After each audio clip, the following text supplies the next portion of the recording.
Fellow Gambians, once again, I want to say very many thanks to every Gambian, especially our women. They've been very courageous. They've been very supportive of my programs. They have demonstrated everything to show me that they really believe in me and believe in what I believe in. And it is sad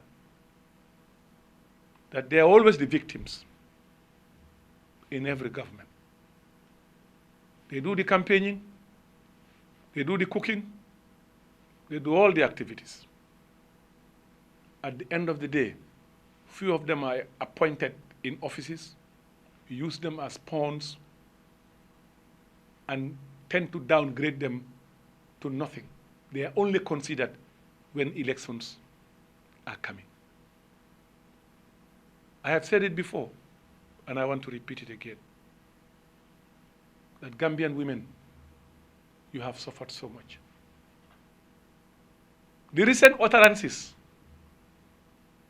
of the president against our women is sad and regrettable. The meeting he held in Banjul,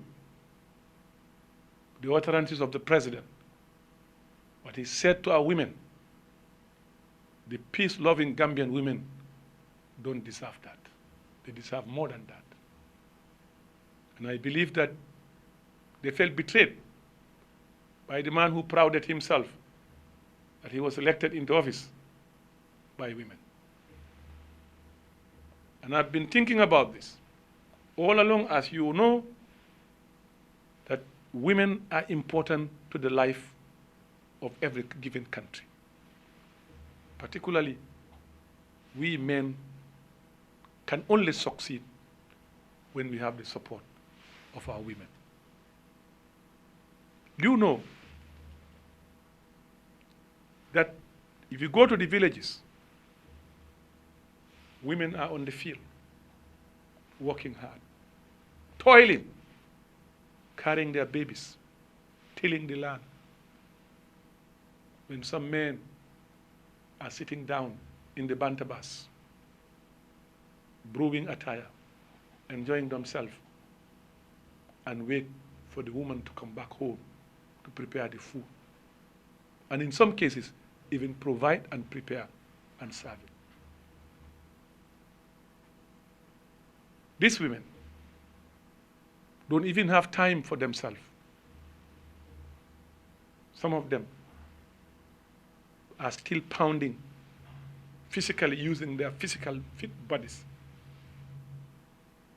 to pound. Some of them are still fetching waters. Pregnant women carrying heavy loads from wells to their homes. It's sad. When I go sometimes in some parts of the country, the way I see our women, I always feel very bad. And I urge you to give me the opportunity to close this gap, to eradicate these injustices, this neglect, this deliberate policy of dehumanizing our women. Give me the opportunity come 2016. As you know,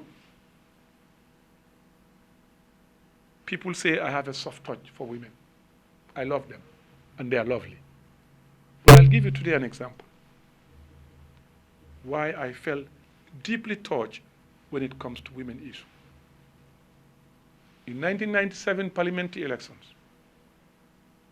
I was going tour of my constituency. Came to somewhere on a road, and there was a bus. And in this bus, I found a group of women gathered there. I went there, I approached them, I asked them what they were doing there. They said, look, we are sharing kola nut to swear that we'll all have to vote for you. Our husbands told us to vote for the ruling APRC, but our confidence is on you, and you are the one we're going to vote. I was touched. I was moved by that action. I couldn't hold my tears. I felt that here is a huge task before me. A task that I cannot afford to fail. A mission that I must fulfill. And I decided from that day to give everything that I had, that I could, for the women of the Gambia. And the example of that, in my constituency, I make sure that the issue of pounding was eradicated. Every village had a milling machine. And these milling machines generated revenue that became their own revenue, that they were using to help themselves. They could go to the farm and come back and go to the machine and get their coups done and go and cook. I felt that we owe it to our women. We owe it to our people to make sure that Gambian women are given top priority in our development program. And I hope that the women who are listening knows what I'm saying, that I meant exactly what I'm saying about them. And I have seen many places where women die before they reach the nearest clinic.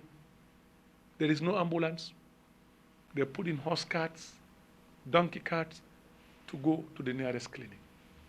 And some of these roads are not only appalling, but very embarrassing for a country that have gained independence for 50-something years. And I believe